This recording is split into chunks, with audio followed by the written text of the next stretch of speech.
ஓம் சாந்தி. உங்கள் வாழ்க்கையில் எதிர்வரும் சவால்களுக்கு தீர்வு கொடுக்கும் விதமாக பிரம்மா குமாரிகளின் உங்கள் பிரச்சனைக்கு எங்கள் தீர்வு என்ற தானியங்கி ஹெல்ப்லைன் உங்களை அன்புடன் வரவேற்கின்றது.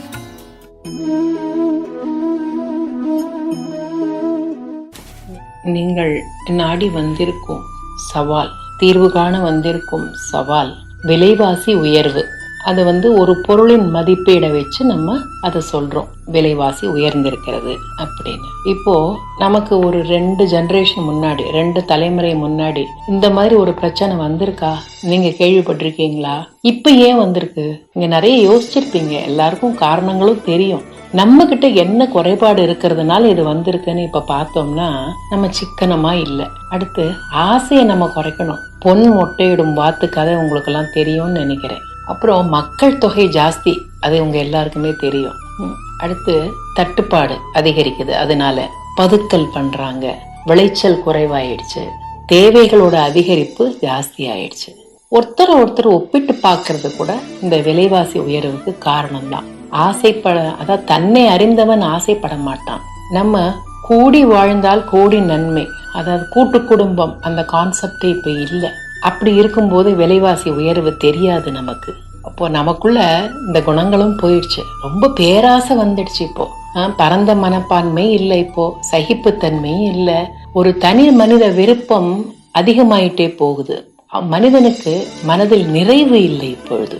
இது எல்லாத்தையும் எப்படி நம்ம கலைந்து எடுக்க முடியும் இந்த உலகத்திலிருந்து அப்படின்னு சொல்லிட்டு நம்ம கொஞ்சம் யோசிக்கணும். நமக்குள்ள என்னெல்லாம் கொண்டு வரணும், அனுபவ சக்தி நமக்குள்ள இருக்கணும். இப்படி இதனாலதான் இது வந்தது அப்படிங்கிற அனுபவ சக்தி இருக்கணும். பெரியவங்க அதெல்லாம் நமக்கு சொல்லி கொடுப்பாங்க, நமக்கு தெரியலைனாலும். நம்மளோட மனோசக்தி, மனதின் தைரியம் நம்ம நிறைய கொண்டு வரணும்.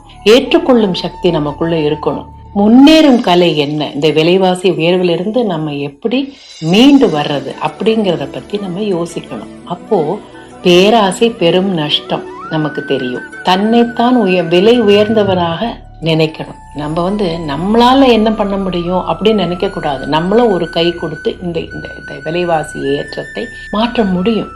முடியாதது இந்த உலகத்துல எதுவுமே இல்லை என்ற உயர்வான எண்ணம் நமக்கு வேணும். அடுத்து வறுமையை சந்திக்கும் நிலை வரத்தான் செய்யும். அப்போ அது சந்திக்காம இருக்க நான் என்ன செய்யணும்? தனக்குள் தாழ்வு மனப்பான்மை கொண்டு வரக்கூடாது. தேவைகள் நிறைவேறாத நிலை வரும்போதுதான் அந்த தாழ்வு மனப்பான்மை வருகிறது, மன உளைச்சல் வருகிறது. அதன் விரைவாக மனுஷனோட குணங்கள்லாம் தரம் குறைவா போயிருது. அதெல்லாம் இல்லாம நம்ம கொண்டு வர முடியும். நம்ம மனசுக்கு ஒரு சக்தி இருக்கு. இப்ப தன்னை பற்றி உயர்வான எண்ணம், அகங்காரம் இல்லை, உயர்வான எண்ணம் கொண்டு வர வேண்டும். என்னால் முடியாதது இல்லை இந்த உலகத்தில் என்ற எண்ணம் நமக்கு வர வேண்டும். வீட்டுல பிரச்சனைகள் இருக்கும். இதனால வீட்டுல பிரச்சனைகள் வரும். பிரச்சனைகள் வராம இருக்காது. ஆனா அதை எதிர்கொள்ளும் மனோபாவத்தை நாம கொண்டு வரணும். தியானம் பண்ணணுங்க. மனசை ஒருநிலைப்படுத்துறதுக்கு தியானம் பண்ணணும். டெய்லி ஒரு 10 நிமிஷமாவது நம்ம தியானம் பண்ணும்போது, எல்லாரும் இந்த உலகத்துல நல்லா இருக்கணும்னு நாம நினைக்கும் போது எல்லாமே மாறும். இது மாறாதா என்ன? பிரம்மா குமாரிகள் இலவசமாக கற்றுத்தரும் 7 நாட்களுக்கான இலவச எளிய ராஜயோக தியானத்தை பயின்று, தினமும் 15 நிமிடம் தியானத்தை செய்யும் முறை பயின்று, அதை வாழ்க்கையில் ஒரு அங்கமாக ஆக்கிக்கொள்ள அன்புடன் அழைக்கின்றோம். அனைத்திற்கும் ஒரே தீர்வு ராஜயோக தியானமே. ஓம் சாந்தி.